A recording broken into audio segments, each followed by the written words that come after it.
जय हिंद दोस्तों। स्वतंत्रता दिवस की आप सभी को हार्दिक शुभकामनाएं।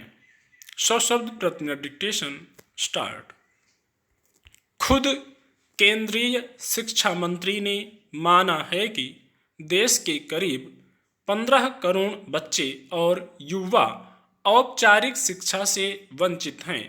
करीब 25 करोड़ आबादी अब भी साक्षर नहीं हो पाई है।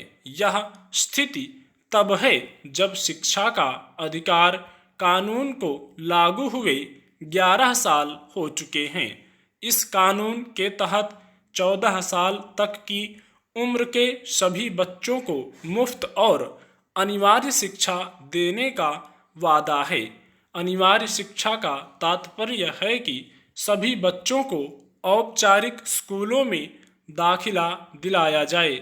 यह दायित्व सरकारी, निजी और सभी धर्मादा संस्थाओं के तहत चलने वाले स्कूलों पर डाला गया है कि वे इस कानून के तहत बच्चों को शिक्षा प्रदान करें।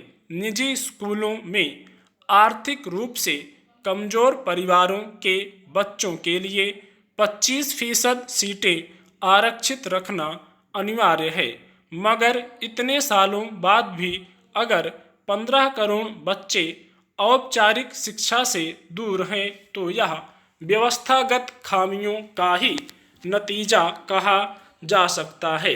यूँ बहुत सारे माँ बाप गरीबी की वजह से अपने बच्चों को स्कूल नहीं भेज पाते।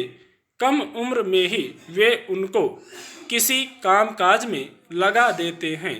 इससे पार पाने के मकसद से स्कूलों में दोपहर का भोजन योजना शुरू की गई थी ताकि बच्चों को पढ़ाई की जगह भोजन के लिए न भटकना पड़े। इसके पीछे उन्हें उचित पोषण उपलब्ध कराने की मंशा भी थी।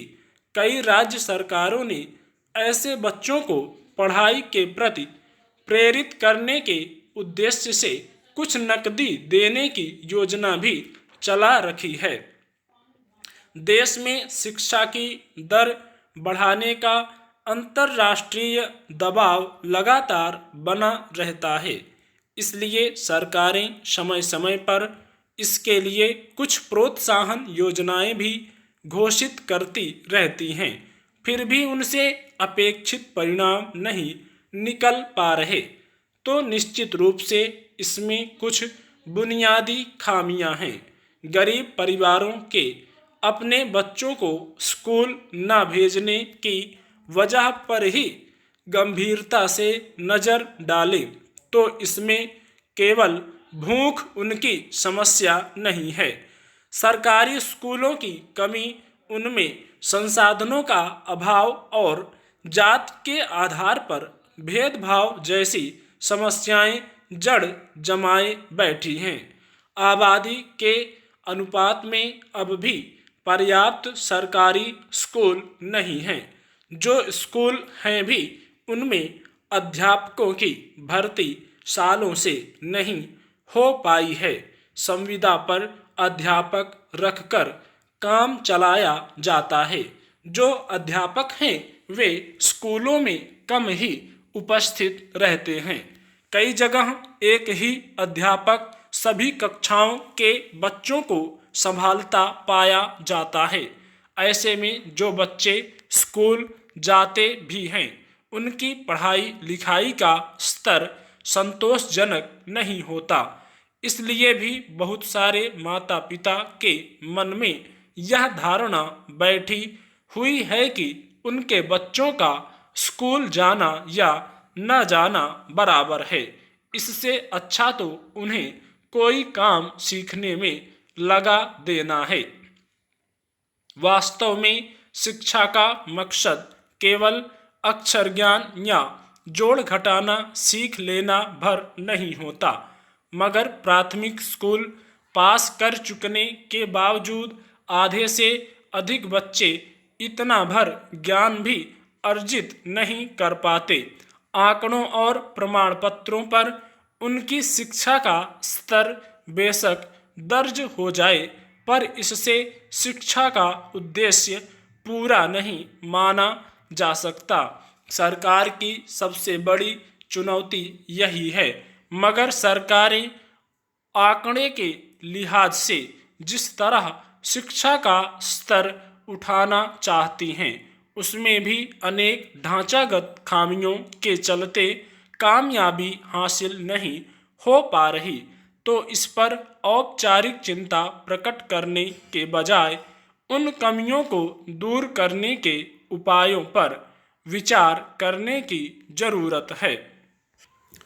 समाज की जटिलताओं पर नज़र रखने वाले विशेषज्ञों का यह मानना रहा है कि अगर व्यवस्था में वंचित समुदायों के लिए उचित जगह हो और उनके जीवन से जुड़े अधिकार और न्याय सुनिश्चित किए जाएं, तो ज़्यादातर लोग कानून व्यवस्था के दायरे से टकराव के रास्ते पर जाने से बच जाएंगे।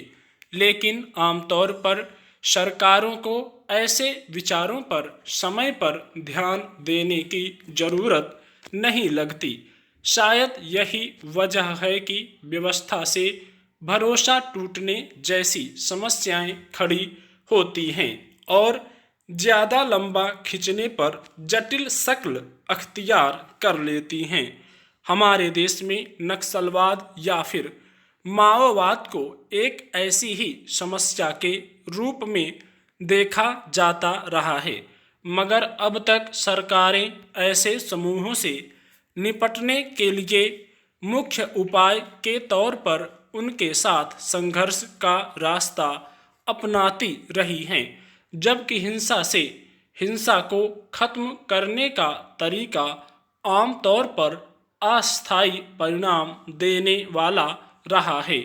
इसके बरक्स पुनर्वास के वैकल्पिक उपाय शायद ज़्यादा बेहतर नतीजे देने वाले साबित हों। अब छत्तीसगढ़ के नक्सल प्रभावित दंतेवाड़ा जिले में सरकार जिस योजना पर काम करने जा रही है, अगर वह सही दिशा में चला तो उसके जरिए बेहतर परिणामों की उम्मीद की जा सकती है। दंतेवाड़ा के पुलिस अधीक्षक के मुताबिक जिले में लोन वर्राटू यानी घर वापस आइए का अभियान चल रहा है, लेकिन अब उसके बाद के चरण पर काम शुरू हुआ है। इसके तहत आवासीय कॉलोनी विकसित की जा रही है, जहां आत्मसमर्पण कर चुके नक्सलियों को आवास के साथ साथ रोजगार का प्रशिक्षण भी दिया जाएगा, ताकि वे समाज में बेहतर जीवन जी सकें। इस योजना के तहत आत्मसमर्पण करने वाले नक्सलियों के पूर्व समूहों की ओर से उन पर खतरे सहित ग्रामीण आबादी में उनके सामने खड़ी होने वाली मुश्किलों का ख्याल रखना भी एक मकसद है। इसके लिए गांवों और उनकी आबादी में जोखिम के लिहाज से अलग अलग इलाकों को चिन्हित करके उसी मुताबिक सुरक्षा के इंतजाम भी किए जाएंगे। यूँ भी अगर व्यवस्था से निराश व्यक्ति अगर फिर से उस पर भरोसा करता है, तो उसे बनाए रखने की जिम्मेदारी सरकार की ही है। इसलिए अगर नक्सलवाद या फिर माओवाद का रास्ता छोड़कर कोई व्यक्ति मुख्य धारा में लौटना चाहता है, तो उसके सामने अनुकूल परिस्थितियां भी होनी चाहिए।